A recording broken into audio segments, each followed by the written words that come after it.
CMR shopping mall ప్రపంచ స్థాయి shopping అనుభూతి ఇప్పుడు మన పార్వతీపురంలో డిసెంబర్ 5న గొప్ప ప్రారంభం.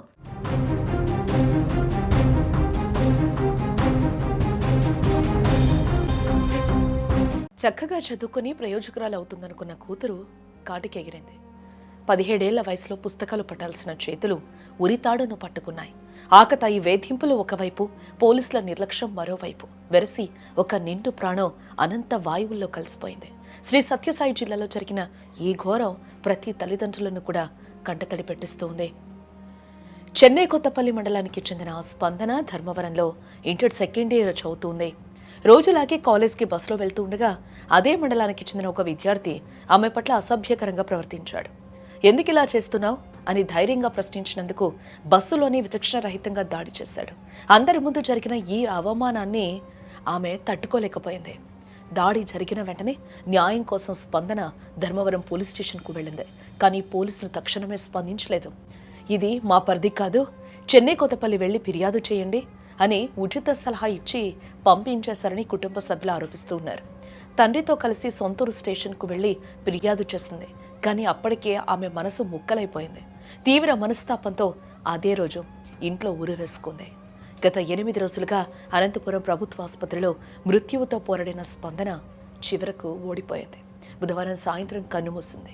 ఆ రోజే పోలీసులు స్పందించుంటే మా అమ్మాయి బతికేది కదా, ఇప్పుడు ఆ పోలీసులు మా బిడ్డను తెచ్చివ్వగలరా అని తల్లిదండ్రులు అమల, ఆంజనేయులు గుండెలు పగిలేలా రోధిస్తున్నారు.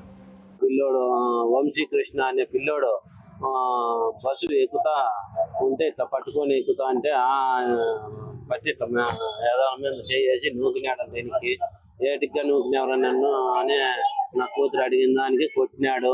నన్నే కొడతావా అని చెప్పి నా బిడ్డ ఒక చేయి చేసుకుంటానే నన్ను ఇంతమందిలోనూ మగపిల్లలలోనూ నన్ను కొడతావా, నువ్వు మగవాడిని కొడతావా అని చెప్పి చెంపలకు కడతలకు చాలా ఘోరంగా కొట్టినాడు.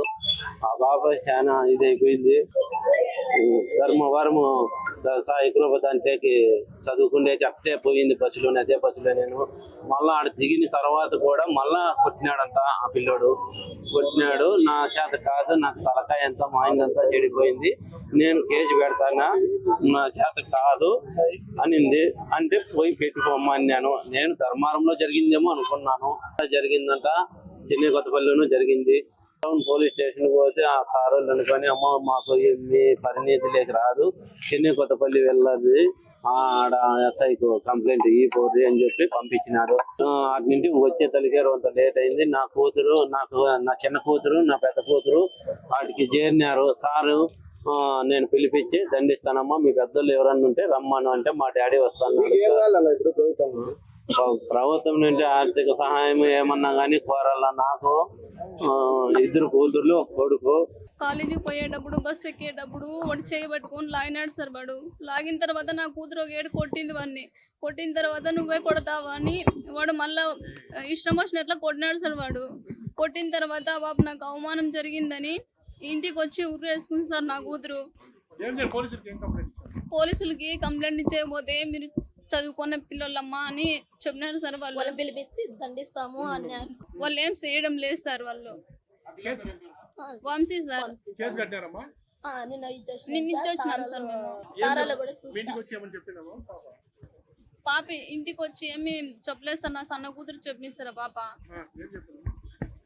అదే సార్ ఇట్లా కొట్టినాడు వాడు, నాకు అవమానం జరిగింది అని వెళ్ళింది సార్. బాబా అందే సార్. బాబా అన్నం చేయమని చెప్పింది. ఇంకా లోపల పోయి ఊరు వేసుకుంది సార్. మేము ఇంటి దగ్గర ఎవరు లేము సార్. నాకు మొగుడు లేడు, నేను లేదు సార్. పని వినాం సార్. బాబా ఈ కేసు వివరాలండి. అన్నిటికన్నా ముందు అమ్మాయి కంప్లైంట్ చేసిన తర్వాత పోలీసు వారు స్పందించలేదు అన్న విషయం అయితే వాస్తవం కాదు.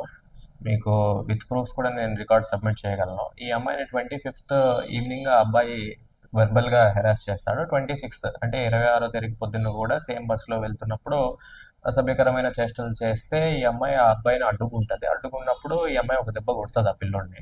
ఆ పిల్లోడు కూడా వాస్తవానికి జువెనైలే. ఇద్దరిని కూడా యాజ్ పర్ రూల్స్ పేర్లు చెప్పడం కరెక్ట్ కాదు.